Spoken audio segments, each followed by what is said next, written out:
I'm gonna. I wish that. I just want to start with if you like a lot of chocolate on your Celtic, join our club.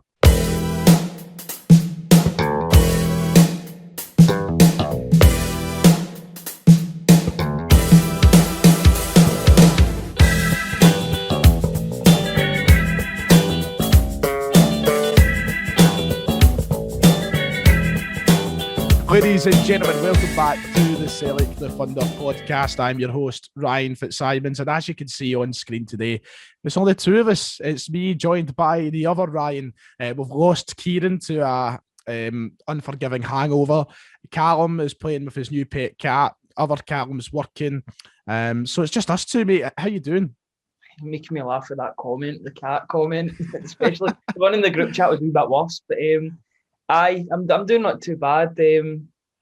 A weekend without Celtic, can't really complain. They can't let us down this weekend, so I've just been enjoying the sort of silence or the radio silence. Oh, mate, we'll be able to talk about that by the barrel load. I would like to quickly apologise for anybody who is looking at me right now and going, "Why do you look like such a tramp?" If you're watching on YouTube and not listening, I have also been a victim of the unforgiving hangover that Kieran Auld has. I've just luckily recovered a bit better than him. So if I sound a bit nasally and I look a bit off, then that is the reason. Give me peace. The pubs are open again. I'm trying to enjoy myself. And also, before we jump in any closer with Celtic things and before we talk about all the matters that are Celtic related, I just want to quickly say, make sure to go and follow the Sellik podcast Twitter account. That's at Sellik Podcast, and get yourself involved, because I think the next episode of the show, depending how things go, may be the second ever edition of the Sellik the Thunder phone in. If you want to be involved with the phone in on the channel, then make sure to keep an eye on our Twitter. We'll tweet when we are accepting guests onto the show, and you can get in touch if you're interested. So now that that's out the way, we can now talk about Celtic, Ryan. What a delight. What a pleasure. What an honour. And as you've already said, a weekend with no Celtic game. It has actually, it's been quite nice, hasn't it? I mean, how things have changed for the last 4 or 5 years. That's all I've been living for, really. And then this weekend, you're thinking to yourself, oh, this is nice. No, but what do you do with yourself? You enjoy your weekends for a change, at least this season anyway. I'm trying to think of what I've done. I didn't even work this weekend. I was just... you had a nice wee free weekend to yourself, mate. I went out a wee drive. I went out a wee drive to East Kilbride, my old haunting ground. Oh, aye. I didn't even know you were face. I didn't even know you were face Kilbride. Oh, no, I used to be. I'm gonna have to cut this out. That sounds terrible. How does that sound terrible? What's wrong with East Kilbride? I used to hang about in East Kilbride a couple of years ago. Right. Various reasons. Right. Okay. You're gonna make me start crying on the screen now. What a start to the show! That is outstanding. If it makes you feel any better, mate, we're all in the same boat here. This is Sergeant Pepper's Lonely Hearts Club Band. Honestly, I did not imagine we'd be starting the Celtic podcast this week, the Sellik the Thunder, talking like that. But nice to see you keep yourself occupied, nonetheless, because it's been a very difficult a weekend. As much as we're saying it's a pleasure, it's very difficult when the football's not on. It makes you wonder what kind of videos you're going to do. It makes you wonder what you're going to talk about. You're kind of just plucking different things out of the air, and I think we've seen that across all of the social media channels and fan channels and all the rest of it. You know, it has been kind of like, what do we say? Because Celtic have been just quiet, and we'll talk about that a little more later on, Ryan. But you know, we came out of this social media blackout on Tuesday, and is that might actually be putting it too far. Did we come out of the blackout? We kind of done it to an extent. We put one sort of foot out, maybe our left foot or our right foot, the hokey cokey of the social media blackout. I think the first tweet was the fixture change. Aye, that's right. For this game coming up on Wednesday, it was starting 90 minutes earlier so we can enjoy more of our night once it's done, you know what I mean? But it's been on this days 33 years ago. I was like, we're just living in the past with all this sort of stuff. We get birthday messages, we've got Q&A sessions with Callum McGregor and Greg Taylor, like two people. What did I seen somebody clip the portion of that press conference where they asked Greg Taylor his favourite Celtic song. What was his actual response? Because I've not actually seen the prop. I've just seen people clipping over it with like the robotic voices saying the Penny Arcade, and I actually want to know what his answer is. I've got to say, I did put myself through the pain of watching the 3 minutes of the most scripted answers ever, scripted questions and answers. I think Peter Lawwell's vetted the answers as well. Like, who's your favourite Celtic player? What's your favourite Celtic song? Cal McGregor said, "Let the People Sing," which was a good choice. The people have not been singing his praises this week. But we have been singing, to be fair, but no, just not the right things. Yeah, what was Taylor's answer then? His answer was "You'll Never Walk Alone," which I suppose would be Steven Gerrard's favourite song as well, which will be his manager or his team's manager. I think it's well known that he was a Rangers fan when he was growing up. So I'm just saddened that none of them responded with just like, why did none of them just not come out and go like Sean South or Gary Owen? You know, why did we not just get a just straight faced, here's your Rebel song answer? That's what I want to hear. Would have said that. I think Kamala would have bought into all of that stuff. He would have said Artur Boric, you know, he would have came out with something like, you know, he would have been straight in there with the broad black brimmer. You know, that's what Artur Boric would have been like. As well. Oh, the hymns, of course, aye. But here, do you remember? Here, let's just good way to start the show. Actually, I like this because it's like a proper podcasty waffling, just nonsense today. Now that I've got the new mic, I'm feeling it, and I like that. I really do. I enjoy those sort of things. So here's a good question to start us off, and let's know the comments as well. What's your favourite Celtic song, Ryan? It could be any at all. Do you know what I miss? Do you know what I really miss from back in the day? And God rest, and you know, the times were great and they're dead now. But I was a massive fan of the Brendan Rodgers. You heard this calling in the night chant. I absolutely loved that. It was one of my favourites. That was good. That was a really good one. It was one of those hymns ones. Aye. I like that we sort of go hand in hand. Like my religion goes in my football team. I know that might be a wee bit dodgy or awkward. What a staunch show today. Oh, I know. I'll be singing the hymns and get my Holy Communion. Also, in terms of my favourite Celtic song, in terms of recently, it's got to be the Stuart Armstrong one. Like, that was getting sung everywhere. But I went to a Mickey Flanagan comedy gig, and then outside the Hydro after it was finished, people were singing that song. Yep. Like, that is absolutely mental. That and the Scott Sinclair chant were like up there as two. And this is, I'm take my green tinted specs off with still saying this, and they're two of the greatest chants I think that have ever been invented by football fans. They were just brilliant. And do you know what? It's quite poetic that they were the chants at such a successful time because we had the best chants, we had the best team. It just went together all so nicely at the time. That's it. Our standards have slipped to the point that there's not even songs anymore for our new players. I don't even think Turnbull's got a song or anything like that. Granted, we haven't been in the ground to try and create a song. Last night we were at the pub and we were trying our best to get the Eddie Howe Bella Ciao ringing around the arena. But no, in all seriousness, it's been weird because, and let's just talk about that for a minute. I think we're all just dying to get back to the stadium and being able to sing these songs and all the rest of it. When you actually just take a minute to sit down and think and go, wow, we haven't sung a player's name. Like the last player that I can remember singing about off the top of my head will genuinely be singing Lee, Super Lee Griffiths. Yeah, absolutely. That would have been the last one I remember. And for as much as we've gave Lee Griffiths its stinking this season, you would kill to be back in there singing. Well, maybe you know so much yourself, but I would still sing it. Still, you know, you'd kill it. You'd kill to get back in and sing it in the stadium, wouldn't you?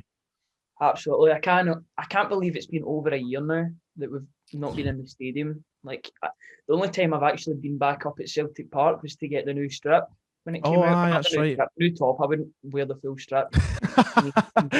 Belly, man. I've not been just picture you walking around the streets of Coatbridge in your full kit and your Astro Tough boots.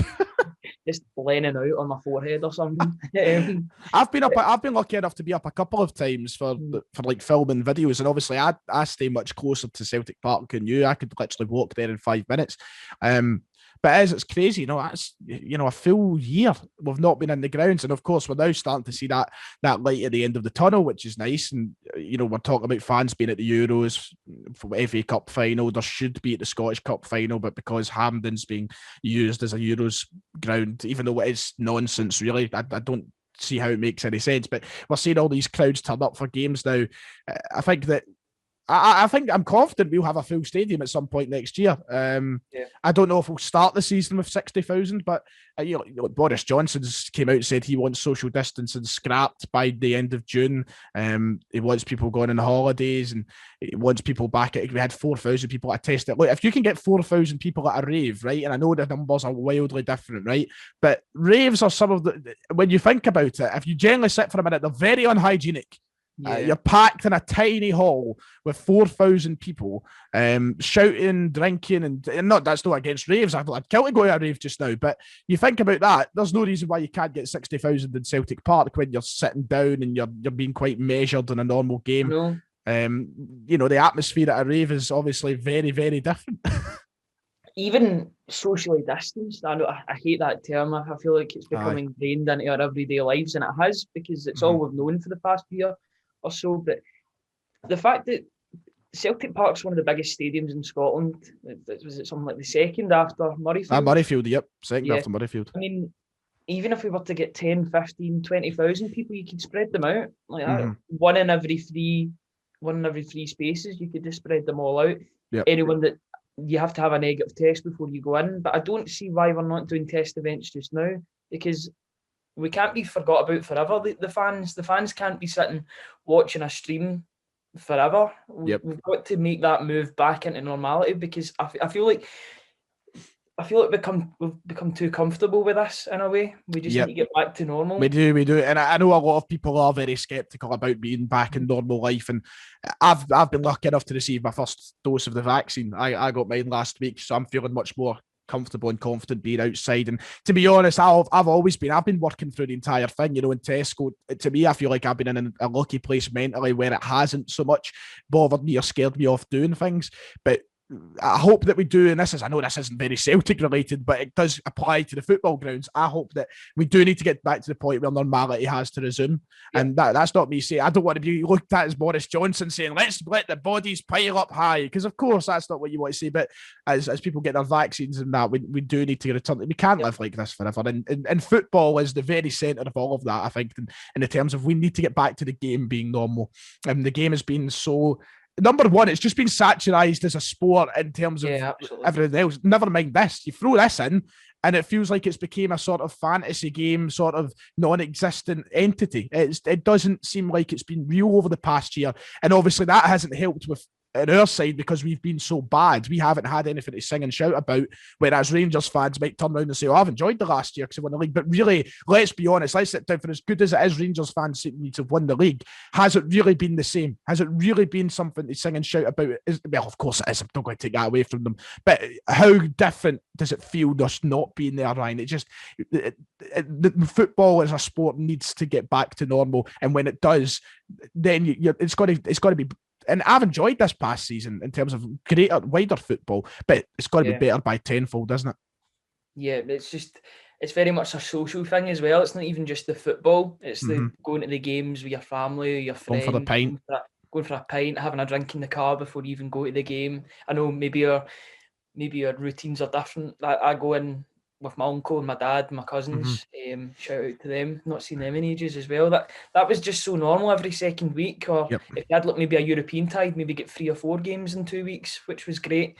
But, no, I really miss it. I really want it back as soon as possible. And it'll be better for everyone involved, like for the players, for the managers, for everything. I mean, yes, Rangers did stop the 10, but I would much rather have our stopping the 10, because I mean, I know I wasn't alive then, but they'll still have all the memories of actually going to the games and piling on the pitch and all the rest of it. Yeah. I would love it. Let's. I'm going to segue nicely into the first big topic of today's podcast. That was a nice wee conversation. I enjoyed that. It felt very podcasty. I enjoyed that. It's like I sit down and watch, and people will judge me for this. I watch Frenemies by H3 and Trisha Paytas. I love it, and they just sit there and they talk absolute shit, and I love it. I know it's not for everybody, but I enjoyed that. Let's segue nicely. I want a full stadium being able to welcome the second coming of Jesus Christ to the stadium. I want Eddie Howe to be welcomed like no one has ever been welcomed to Celtic before. So let's talk about Eddie Howe. by all means, it looks as if it's done. And we've been talking about Eddie Howe for so long now. Honestly, he's been appointed Celtic manager 15 times over the past 3 weeks. But it looks as though at this time it actually is going to be done. It's going to be announced very soon. Ryan, we've basically gave all our opinions on Eddie Howe, the man himself. But what do you want to talk about in terms of the weight now that it might be happening, the rumours? Is there anything that you'd like to start us off with? Well, I just read that story in the Scottish, what is it, the Sunday Mail, and they said that nothing was imminent. Nothing was imminent, so it's now it's changed. Yeah. I've came on to this show. I know. I feel bad not saying anything, but I read that last night. I seen your face like light up, like, and I was like, oh wait, hold on, is it off now? Is it not happening? So basically, the deal is not imminent. All right, so it's not to be expected, as maybe some have believed. I'll read it out. Wait a wee minute. But that is, I'll let you get that up. That's news to me. I've got it here. You're just kind of hoping that it's not anything too serious and it actually still will happen. But on you go, I'll let you do that for me. This is what we said yesterday, yesterday night, obviously in today's papers. It says, but while Eddie Howe remains red hot favourite to take over, Mail Sport understands reports claiming the deal is done are premature. The former Bournemouth boss was expected to be unveiled by the Hoops board this week, but while sources close to the negotiations claim talks are ongoing, it's understood that an announcement on Howe's future isn't imminent. Well, that's nice. To the drawing board again. That is what I have been dying to hear, Ryan. Thank you for making this hangover even worse. Even rougher than before now. I mean, that is the height of professionalism. Me coming on this show today, thinking that Eddie Howe looks to be a done deal, only to be told by my co-host that no, it's anything but. And I think updated, mate, at the end of the day. Yeah, I think that sort of article is just one of those things that really does stress the importance of waiting till something official is said, isn't it? And we've been saying that on the show. You know, I think all of us, me, you, Kieran, old Callum, and Callum, we haven't been coming on here claiming we're in the nose and saying that Eddie Howe. I've said I remain very confident it will happen, but at no point have any of us said it is going to happen. I think somebody's going to find a clip of me now saying it is going to happen. I've been saying it ironically a lot, so they'll probably find them. But it is one of those ones where it does make you worry a bit. Why are we taking so long? Are we going to see the Celtic board yet again succumb to the representation we have of them being charlatans and all these words that get thrown out? Are they going to screw this up for the club, Ryan? I really hope not, because it's got so far, and I hope that Lawwell's last stand isn't a bad one. I hope it's a good one. He can go out sort of on a high, sort of getting his number one choice in Eddie Howe. I just hope we can get it across the line. It's just the amount of waiting that we're doing. I mean, what is it, 74 days since Lennon left now? Yep. Which is absolutely mental. Like, you see clubs that are doing it, that are changing their manager in 2 days, 3 days. Like, even Aberdeen done it in 10 days, maybe. Yeah, I put up that tweet. And people are like, and I understand there's a lot of people saying, oh, I'm glad that we're taking our time. And that was my opinion for a long time. But it's not so much the time that's doing my head in. It's not the time that's so much annoying me. That is a big part of it, of course. It's the manner that Celtic are going around it. That's what's annoying me. There has been a dire lack of communication with the fans. They've came out and addressed the situation once, the statement a couple of months ago.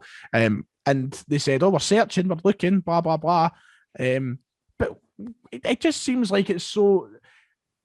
There's not a care in the world, it seems. No, at least they're not conveying it very well if they do have a care in the world at this. I mean, I know you've heard things saying that they're relaxed about the situation, but it'd be nice to hear some concrete proof, as if even if they came out and said, right, we've got the manager, but we just can't disclose it yet. I don't know if they're maybe not allowed to do that. People putting 2 and 2 together and making it Eddie Howe, which would obviously unsettle the coaches at Bournemouth. And I know they're going through a playoff sort of scenario alongside our good friend Ivan Toney. Let's hope that he actually turns around and does us a favour after not signing him. Well, somebody said that Lawwell's playing 4D chess, the fact that they didn't sign him so that he could take out Bournemouth so that Eddie Howe comes in quicker. I'm like... It's all came together very nicely. Very big conspiracy theories coming up now. And we'll come back to that. We'll talk about the Bournemouth and the playoff situation. But of course, this announcement, I'm just reading into it there. Apparently, they're saying, of course, there will not be anything that imminent. How big of a problem does that create for us over the next couple of weeks? Because let's be clear. When this all started, me and you, Ryan, both of us sat down and said, we want Celtic to take their time with this. We want them to go through their due diligence, and we want to make sure that they do it in the correct fashion. We're now getting to the point, and this is, I'm just going to go on a little bit of a ramble here, Ryan. So strap yourself in. I just want to speak before I let you come in. We're going through a situation now where we've took over 70 days.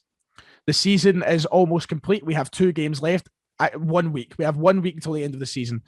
The European qualifiers are flying in thick and fast. We're, I think, now 10, 11 weeks away from those qualifiers, which see us go up against teams that are going to be miles better than us and probably could embarrass us, just like we were embarrassed by Sparta Prague's B team. Also, people are bringing up this point, Brendan Rodgers took the job with only 7 weeks to go. 7 weeks where Brendan Rodgers had a highly talented squad ahead of him. Now, of course, a lot of people at the time didn't think that, but he came in and he was inheriting a squad that was mostly going to be there. There wasn't a lot of people going out the door. For Christ's sake, Chris Commons even stayed in Brendan Rodgers' first season. He kept a lot of the same squad there and a lot of the integral parts that made it good. He also had a decent recruitment staff coming behind him with Lee Conjurt. A lot of people obviously questioned Conjurt, including myself, but of course he was coming in, it was something fresh. And did Conjurt come in at that point, actually? Did he come in right at the start? I don't want to get I think he maybe came in about a season and a bit later. Anyway, Rodgers came in with names there. He knew what he was doing. We were ready to go. He signed Dembele, he signed Sinclair, he signed all these players and he got it done. The difference is now there's going to be a mass exodus of players at this football club. The difference is now we have seen players like Patrick Klamala, Jeremy Frimpong leave the club when we didn't expect them to leave the club. Who else is on that list? We've just sent Shane Duffy, which we'll come on to later as well. We've just sent Shane Duffy back to Brighton. Of course, he wasn't going to be a part of next season anyway, but how many more players are just going to be thrown away? How many players are not part of this rebuild next year? We have 11 weeks. Brendan Rodgers might have had 7. This is the biggest rebuild this club will ever go through. We're in a terrible state of affairs at the moment, and people have to realise that, and that is why people are now getting anxious. And I've been encouraging fans to be patient. I've been encouraging fans to let the board take their time and make the right decisions.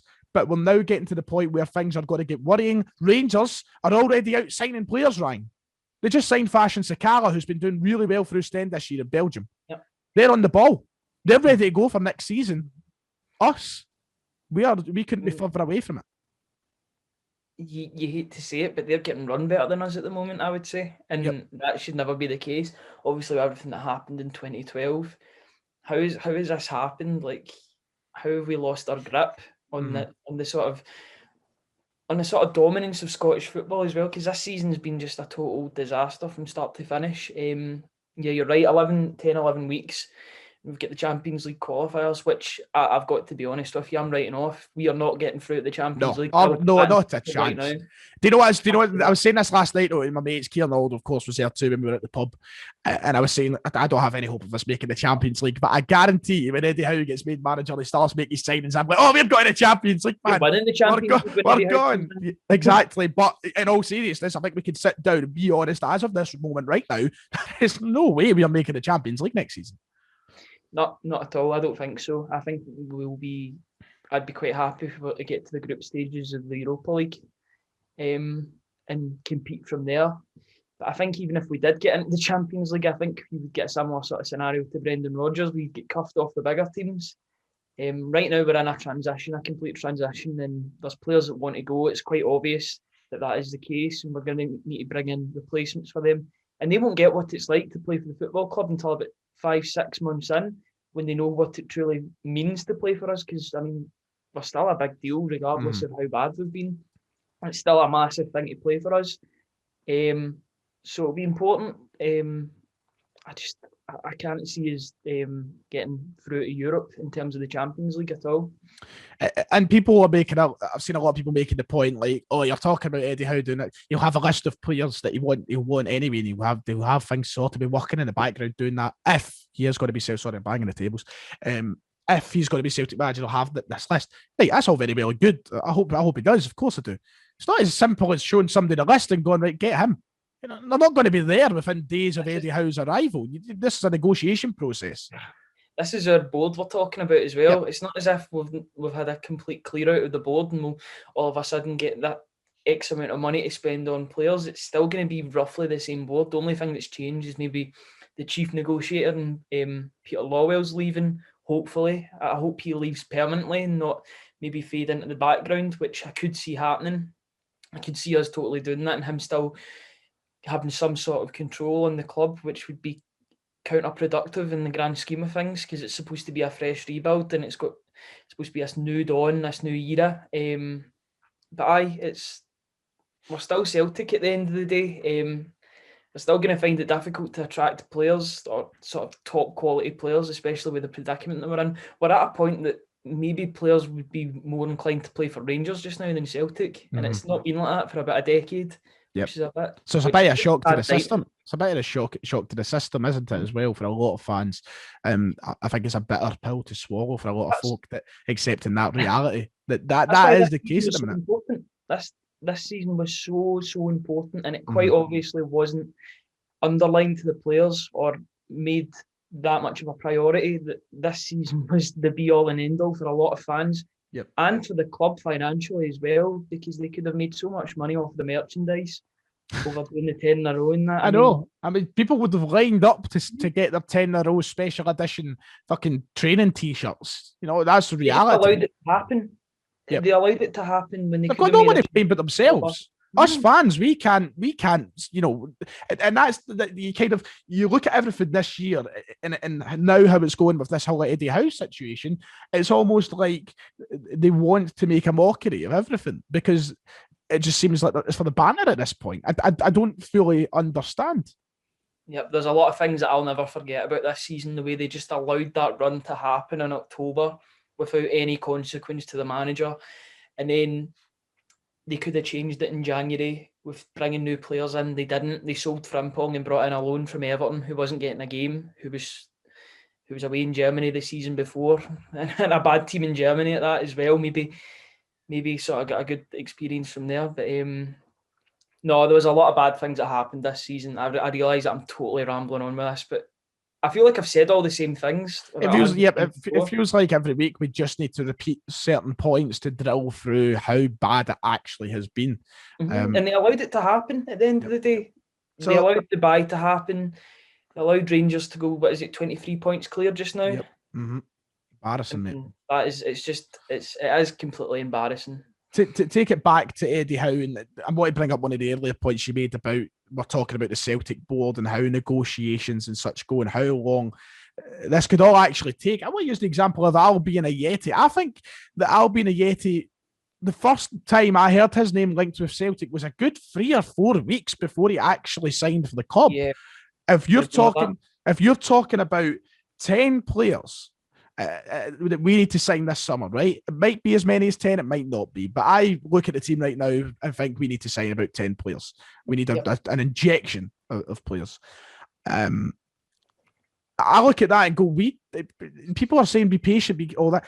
We have 11 weeks. If that's 4 weeks on one player, how many weeks is it with 10 players? You know, especially when there's a lot of money on the line and a lot of serious consideration that goes into signing these players, because we know for a fact we need to let them off last season. So you've got to remember that the importance and the difficulty of this transfer window also increases significantly. The difficulty it's like jumping up from beginner to fucking expert, how difficult this is, because we can't make the same mistakes as last year. Imagine we repeat the same transfer windows last year. I know. This is the thing that annoys me as well, because we brought in players after the Champions League, after we were put out of the Champions League. So what is the point? That was our main objective, should be getting through to the Champions League group stage, because then you'll get the 30 million or whatever money that you get, and that'll fund your next season, and then we can improve and improve and improve. But we seem to just struggle in negotiations and bring in a player 3 or 4 weeks after their first link. I remember a Yeti actually went on holiday. He went on holiday to mull over a move. I'm like, we're going for a 10 in a row season and he can just go away on holiday. I don't know what he done on his holiday, because he came back completely unfit, and I mean he's still unfit. So I don't know what's happening there at all. Let's kind of wrap up the depressing Eddie Howe talk for a moment, but I'm going to just increase it quite a bit here. Do you think he's maybe having doubts over the job, or would you say that we're still in a decent enough position? Because obviously, you know, Celtic have me in the greatest position. we are stalling on the whole staff thing, apparently. Do you think there is any lingering doubts for Eddie? I think the only doubts that would arise would be if like a team like Spurs came in and said, right, do you want free rein to sort of rebuild our whole football club? I mean, I think Spurs would probably be a more attractive proposition, obviously due to where they are in England and their new stadium and the players that they've got at their disposal. But you're just hoping that all of this is just ironing out all the fine prints and we can get this over the line. I just hope that we can just announce them as soon as possible so that we can all sleep easy and not dread any headline that comes out at 10:30 at night, the night before, like with any potential pitfalls or that. Right, well, Eddie Howe, move your ass. That's all I can say. To end off the discussion, just absolutely move your ass.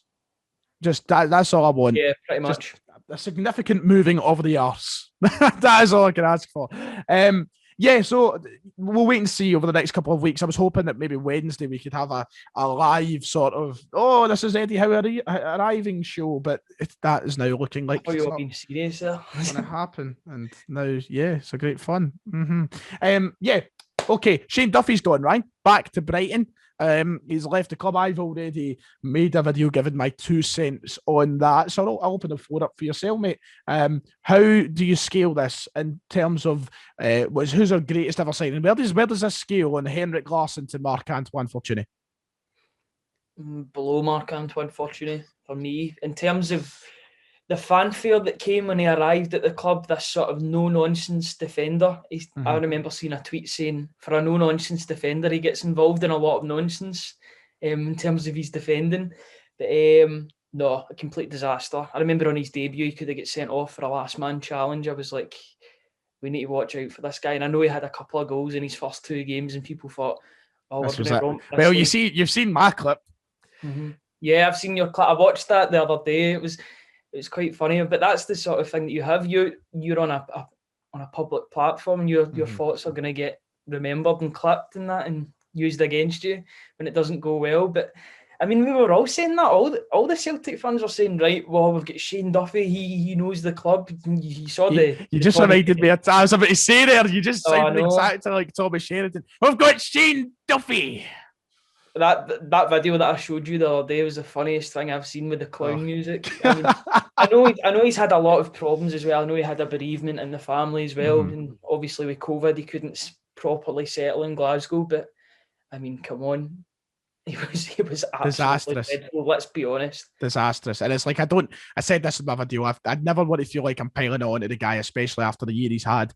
You know, it's obviously been very, very difficult. But when you're just talking about it from sheer football and the footballing aspect of it, he simply is up there with one of the worst players I've ever seen at Celtic. If not the worst. He's been that bad. And I think it goes with my best wishes anyway. Somebody whose dream it was to play for Celtic and didn't quite work out the way it would have been in his dreams, to be honest, right?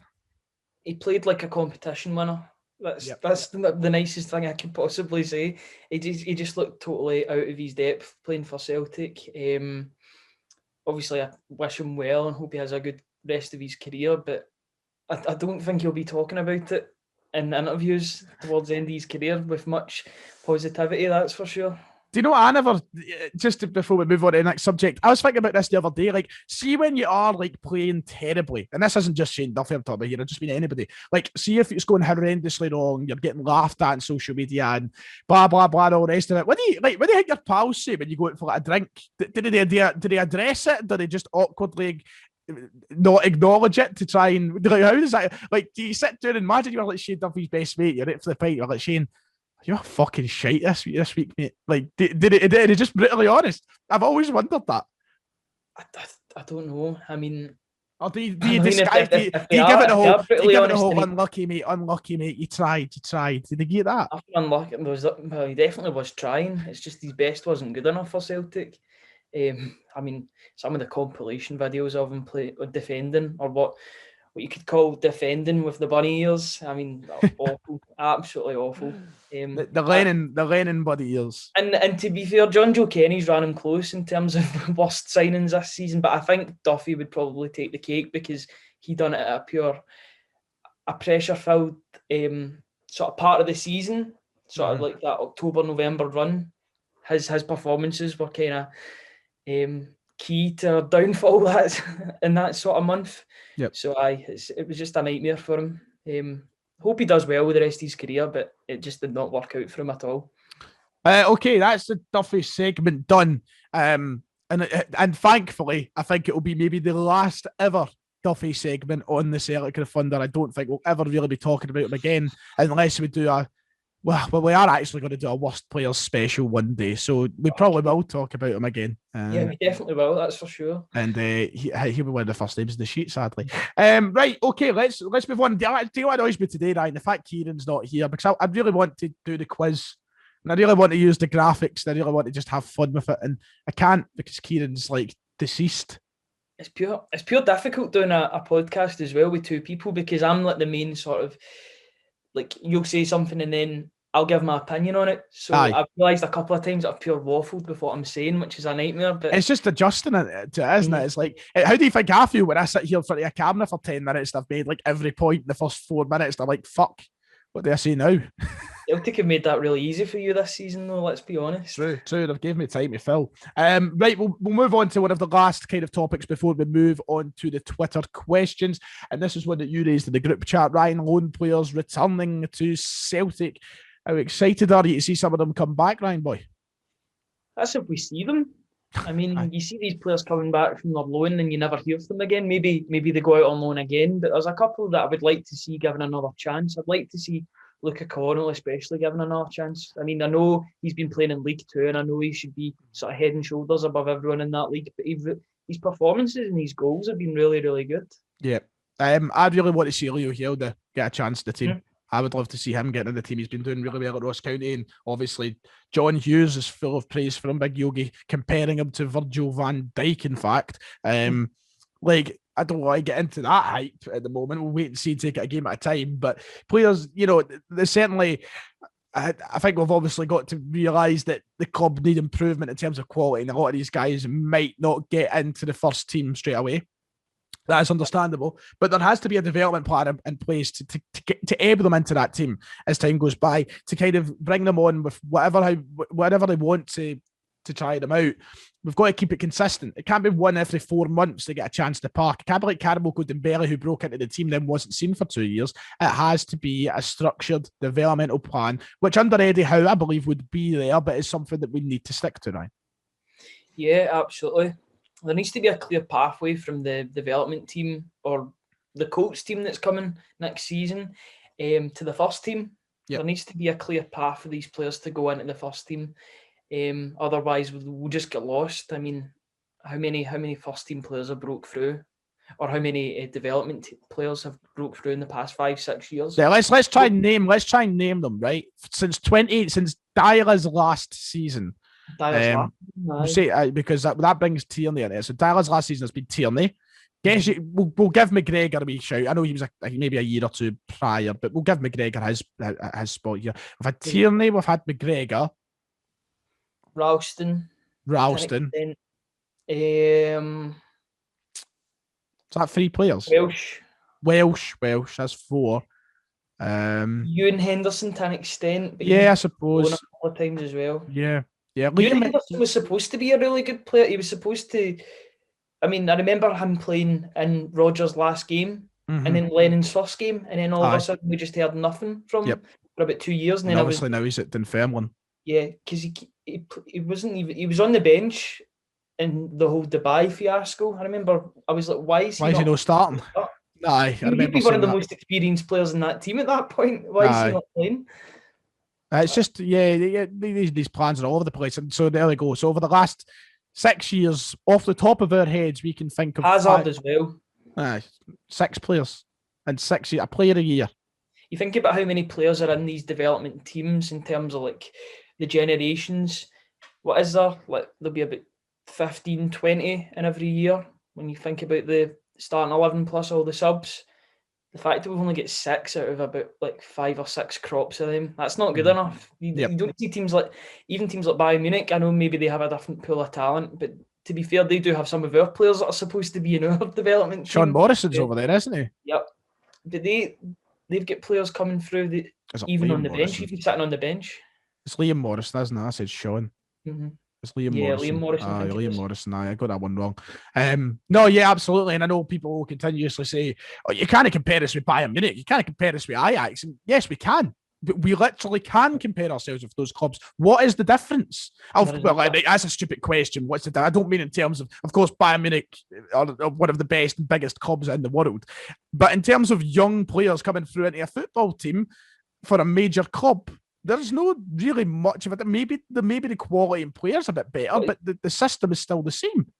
Yeah, and what it's telling as well is the fact that Bayern Munich bought some of our players, so they've developed the talent is there in the development team. We just need to nurture them better. That's a very good point. That's why I think the Colts League will be helpful, because they're playing against adults and they'll get into the game more and they'll toughen up and sort of become men in their own right, and it'll be a better transition. Because that's one of the problems, is the fact there's a lot of players coming through and physically they just can't keep up with the game. And that's why a lot of people are saying, for example, at the Euros, maybe the likes of Sean Rooney's a better option than Nathan Patterson. I think that Nathan Patterson should go to the Euros, to be quite honest. But, he's probably going to get bullied off a lot of the bigger guys in games because they're not that big enough just now. And I remember, obviously, me and David had this conversation. We'll talk about Strachan on the show a bit later and coming very soon. We want to talk about Strachan, obviously. Yeah, absolutely. But Gordon Strachan made the point and he got laughed at when he says we're too wee. And I never want to buy into all the dinosaur stuff and all the rest of it. But he was saying he was a national team manager that simply were too wee. He's not wrong. On an international level, Scotland get bullied by a lot because the players are that wee. And it's true, people laughed at him, but now you look at it and you go, no, I think he actually does have a point. We aren't physical enough. And that does sound like a very dinosauric take on the game, but he is absolutely spot on because you look at players. Let's look at Leon Goretzka, a guy who wasn't the most physical, wasn't the biggest. He goes to Bayern Munich. The guy's he's an animal. He's an animal. They turn these players into fucking animals. And it works. I think that's why McTominay's been such a revelation in the Scottish team, because he's a bit of a tank as well. I don't know if he's maybe put on a bit of muscle in the past couple of years, but he's hardly out of that Man United team now. Yep. And he's a starter in the Scotland team. He could arguably be the captain now, I think. He's got more of that sort of leadership quality, and he's massive in that engine room. So it shows that if we do have bigger players in the team, then we can have success there. We can't get bullied about all the time. I know like your sort of tiki-taka Barcelona teams didn't get bullied, but that's because they were so good on the ball. They were so tactically beyond everyone else that it worked in their favour in a sense, didn't it? Yep, absolutely.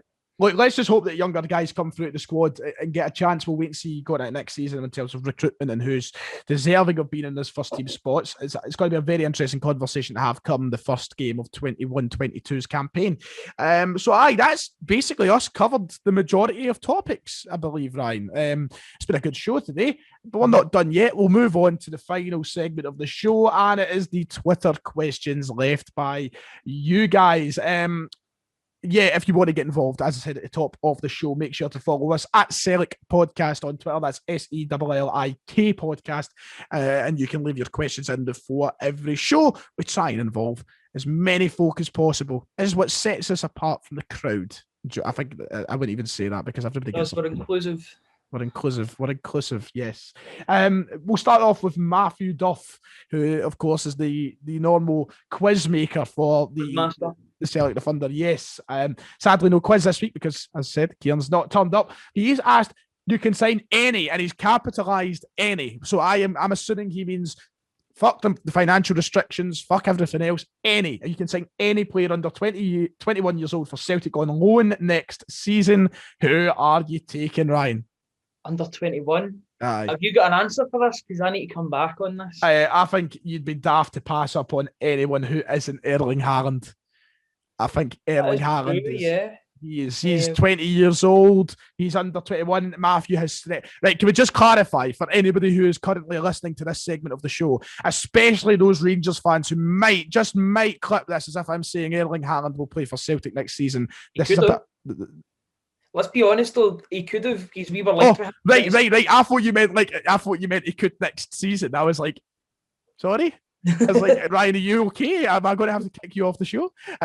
No, but like, just to clarify, this is just a hypothetical. You can sign any young player question. I'm picking Erling Haaland because it would be daft not to my eyes. I have a feeling you might go with someone else though.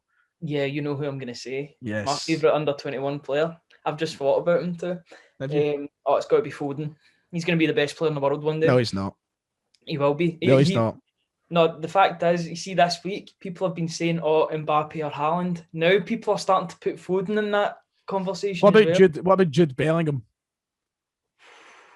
Actually, I'm going to change my mind because Jude Bellingham would fit the team more. We need that. So you're taking Bellingham. You're taking Bellingham as the option there. Yeah, I've watched him. He's just class on grass. Yes, yes. I think Foden's unbelievable. I hope he's just not. I think he isn't, but I hope he's not a victim of the stereotypical young Englishman who's going to take over the world to just then give kind of a fall from grace. As long as Pep Guardiola is there to guide him, I doubt that will happen. He'll just keep improving and getting better and better and better. Do you know who's another shout as well? Mason Greenwood. He's already made his 100th appearance for Manchester United on Thursday night. That's he's only what, 20?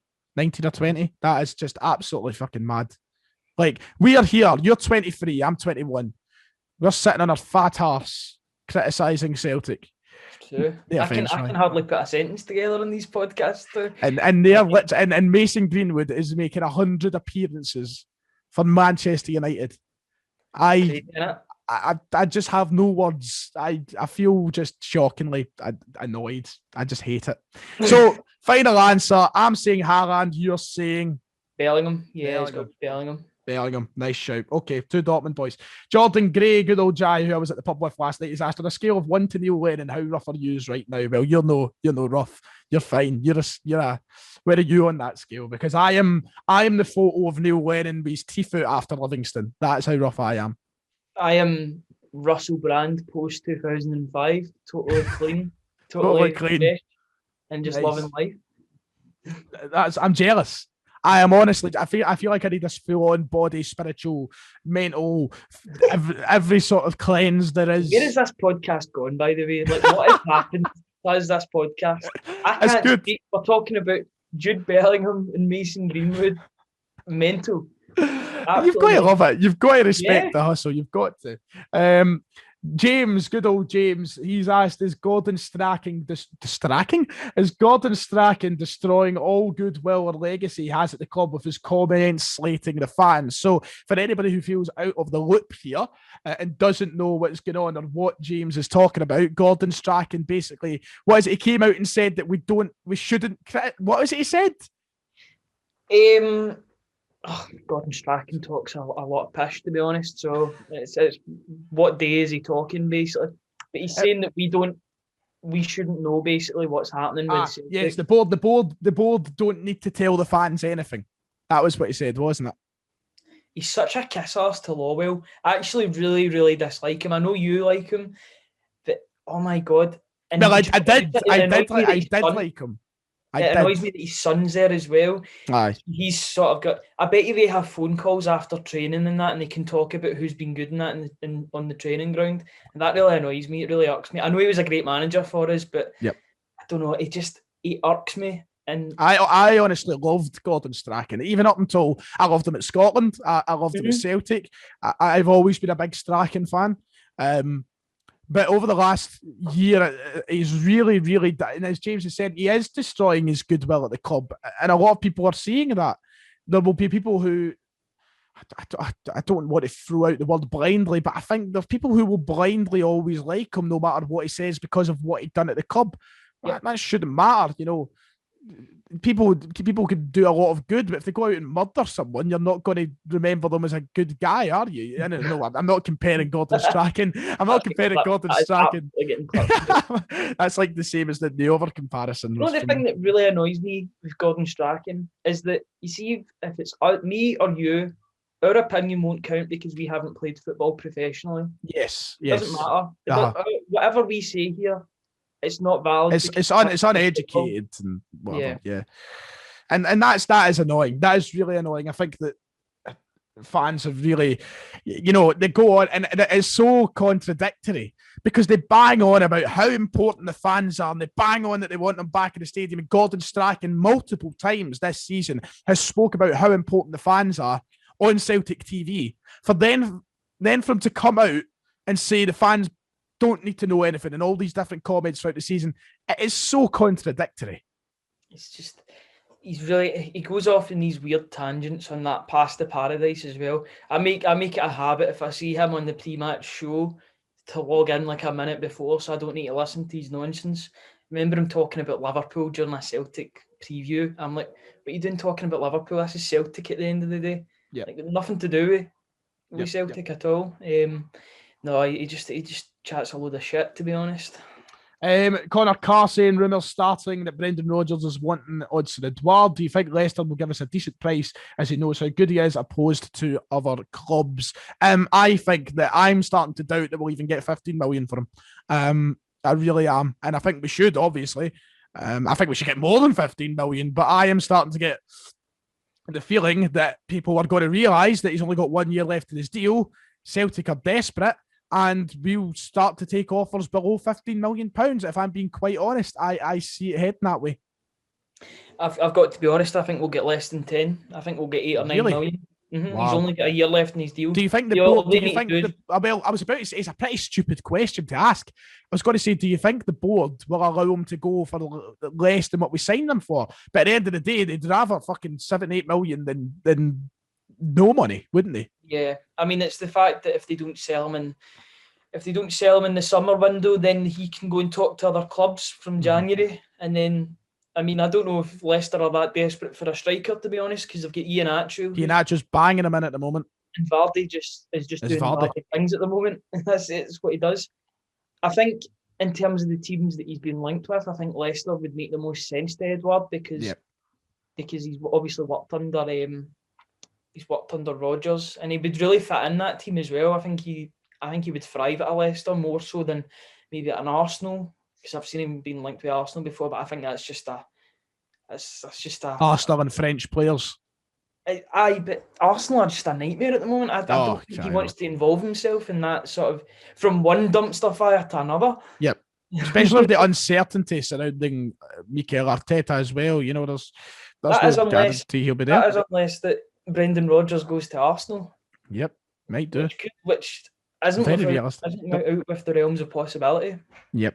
I'm hoping that we get more money, but I'm honestly starting to doubt we'll see that 15 million that we've all been talking about. I honestly really am starting to doubt it. The more logically I think about things, the more I'm like, why in God's green earth would they give us more money than they know they need to? Football's a business. There's taking no prisoners. There is no mercy. If they can get them cheaper, they'll get them cheaper. Yeah, absolutely. But I would say we've got our money's worth for him. Absolutely. Spending that 9 million, you look at the return that we've got. I mean, because he was a bit of a raw diamond when we got him. He's become a sort of known name down south as well. Yep, people know who he is. We've definitely got our money's worth out of him. If we were to even just get an even sort of, what would you call that, break even? If we were to break even, I wouldn't really be complaining that much because do you know what? See, at the end of the day, we don't see these balances. I don't go to bed at night thinking, we get a great profit on a player. Because at the end of the day, we see them on the football pitch. We see them by the amount of goals that they score. Yep, very nicely put. What number will Bio wear next season since Ayeti has taken the number 10, says Jamie. I mean, get no guarantee that Ayeti will be here next year. Might be gone as well. No, there's no guarantee that Bio will be here as well. He might not even be given a number. He might be out the door. Because Toulouse have an option to buy at the end of that as well. And you'd think with how well that he's done for them that they would maybe exercise that if they have the money. I know French football's in a bit of a financial state just now. I don't think a lot of the teams have money there, but if they can afford it, I don't see why they wouldn't trigger it. Promotion of that, so they might have a wee bit of money coming in. I don't know if they're going straight back up. You'd think so because it's Toulouse at the end of the day. They're usually in the top league. Usually a big club. Yep. It seems as if they went down south. They downsized all that after they lost Julian. So they're owned by the same people as Man City, aren't they? Actually, I think so. I think they're part of the City group. Are they one of the ones that aren't named? Named City. I have a feeling. So if they are, then money won't become I've got to be honest. There was one example of that City group that I was so sure that they were owned by the City group. See Edinburgh City's badge, if you've ever seen it. Yeah. It looks so much like a Man City badge. So I was I don't think that Toulouse are, but Toulouse are in the exact same boat. Their badge is literally the same style as all the City teams. So that's why I thought they were there, but they're not. They've just got a very modern looking badge that fits the mold of boring badges. you like the retro badges, don't you? Yes, I do. I miss like the old Leeds badge of like the 70s and 80s and stuff like that. I miss like Leeds is probably not the best actually. I don't mind the Leeds badge now. I'll tell you what badges I did hate though. Do you remember like back in like the late 2010s? Well, before that obviously as well, but the late 2010s when they started changing them. But teams always had the pure traditional coat of arms down in England, and they were always so disgusting. Like Burnley and Wigan and all they had like the mad disgusting coat of arms for the town, and they were just horrible to look at. I remember Arsenal's older one before they changed the new one. It looked like a sort of carpet in the background. Aye, that's right. Awful. Aye. I mean, there have been some good examples of new ones. I think West Ham's new. Nah. The old one was better. I do like the new one. It's nice. It's clean, but the old one was. I like the cleanliness. I like the castle. I like the old Upton Park castle on the badge. Same with I think that I don't know if I prefer Everton's older your badge. They really kicked up a fuss about it when they changed it, but I think they changed it to something for one season and then they changed it again. Aye, because it was. I think they were unhappy that something was taken out or something like that. But aye, enough talk about badges. Do you see Mikey Johnson turn into the next James Forrest? No, I simply don't. No, but it was quite interesting that he was brought on as a striker when Griffiths and Ajeti were on the bench the other day, or the other week.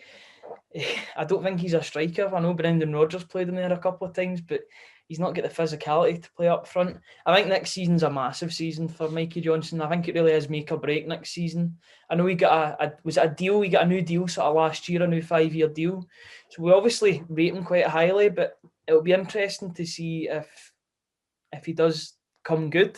Because you saw glimpses, but then he gets injured all of a sudden. Yep. And I mean, he still looks really tiny.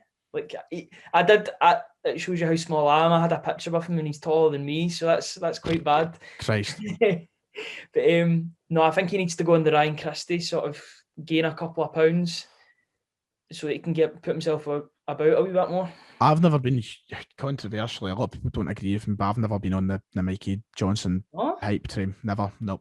I don't remember ever going, wow. I think there's been a couple of flashes, as you've said, but there has been flashes. That's all we've had to go on. Yep, I just don't buy into it.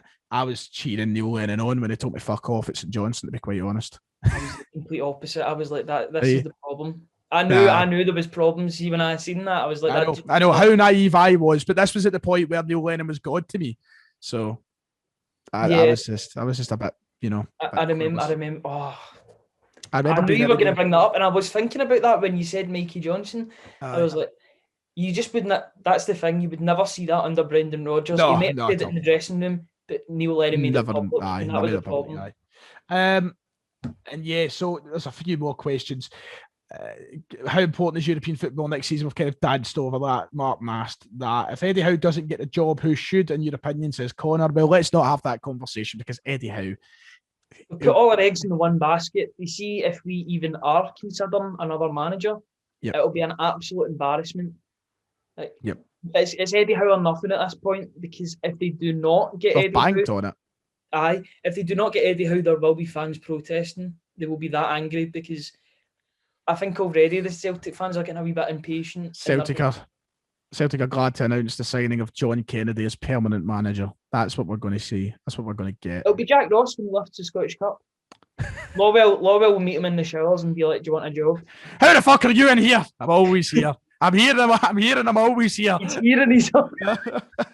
And he brings his pen everywhere. And the showers just constantly lurking for a new manager. Oh, Jesus Christ. Him or Davidson.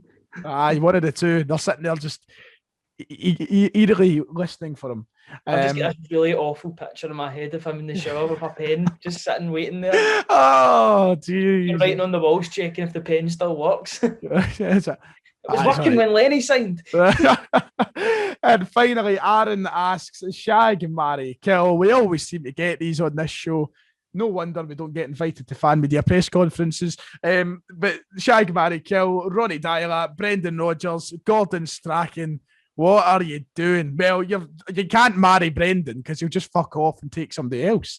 So, in my eyes... Good when you're buffing. I'm going to fuck... Is it worth the heartbreak? Probably. We should really change it to kiss, marry and kill, shouldn't we? Because it's just...